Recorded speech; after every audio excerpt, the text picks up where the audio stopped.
اسلام آباد high court نے عمران خان کو دہشت گردی کے مقدمے میں شامل تفتیش ہونے کا حکم دے دیا۔ ایڈیشنل سیشن جج زیبا چودھری کو دھمکیاں دینے کے کیس میں سابق وزیر اعظم عمران خان کی مقدمہ خارج کرنے کی درخواست پر سماعت ہوئی۔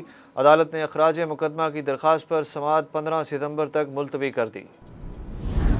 ممنوعہ فنڈنگ کیس میں الیکشن کمیشن نے عمران خان کو آخری موقع دے دیا۔ الیکشن کمیشن نے تحریک انصاف کو شو کاز نوٹس جواب جمع کرانے کے لیے مزید 2 ہفتے کی آخری مہلت دے دی۔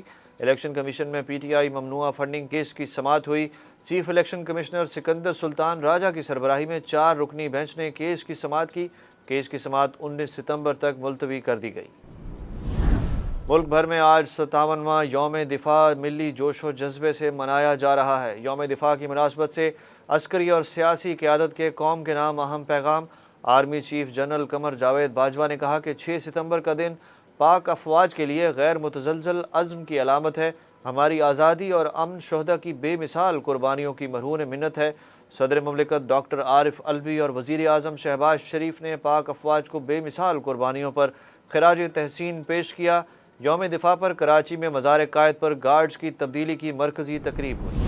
حکومت نے سیلاب متاثرین کی امداد 28 سے بڑھا کر 70 ارب روپے کر دی۔ وزیر اعظم شہباز شریف نے کہا ہے کہ مسلح افواج اور عوام کے رشتے کو توڑنے والا پاکستان کا دوست نہیں ہو سکتا۔ وزیر اعظم نے کابینہ اجلاس کے دوران کہا کہ سیلاب متاثرین کے لیے 20 ارب روپے کی تقسیم ہو چکی ہے۔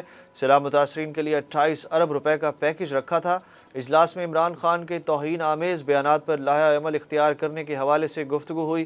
وزارت داخلہ نے چیئرمین پی ٹی آئی کے خلاف قانونی کارروائیوں پر بریفنگ دی۔ بس بہت ہو گیا، عمران خان کا آج پشاور جلسے میں مخالفین کو بھرپور جواب دینے کا فیصلہ۔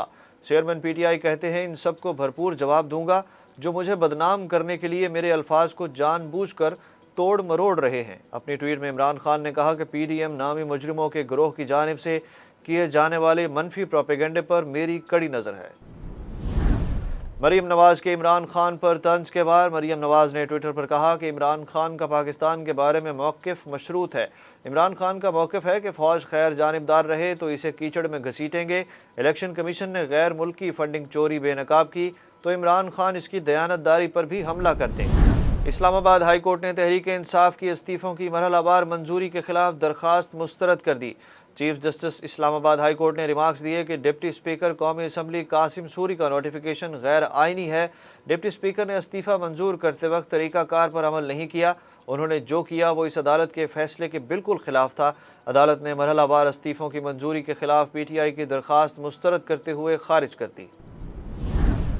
جاپان کا پاکستان کے لیے $7 ملین ہنگامی امداد کا اعلان۔ جاپانی سفیر کے مطابق حکومت جاپان پاکستانی عوام کی مدد کے لیے تیار ہے۔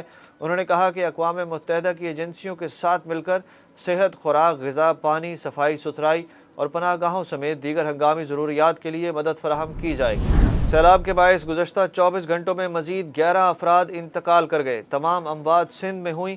ملک بھر میں بارشوں اور سیلاب سے جاں بحق افراد کی تعداد 1325 تک جا پہنچی۔ سندھ کے مختلف علاقوں میں تباہی مچاتے سیلابی ریلے کوٹری بیراج پہنچنا شروع ہو گئے۔ منچر جھیل میں پانی کا دباؤ کم کرنے کے لیے مزید 2 مقامات پر کٹ لگا دیے گئے۔ سیلاب سے سہون ایئرپورٹ سمیت 150 سے زائد دیہات زیر آب آ گئے۔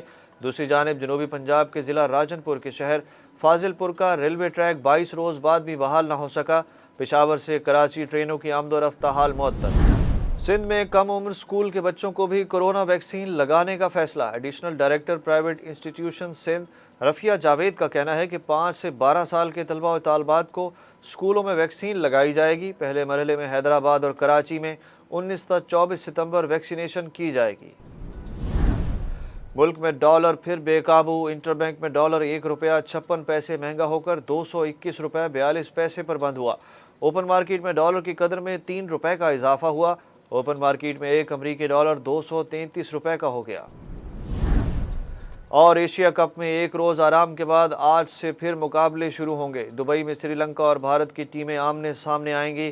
بھارت کو سری لنکا کے خلاف آج لازمی فتح درکار۔ بھارت کو شکست ہوئی تو فائنل کھیلنے کی امیدیں ختم ہو جائیں گی۔ پاکستان کے ہاتھوں شکست کے بعد بھارت کو ایونٹ میں جگہ بچانے کے لالے پڑ گئے۔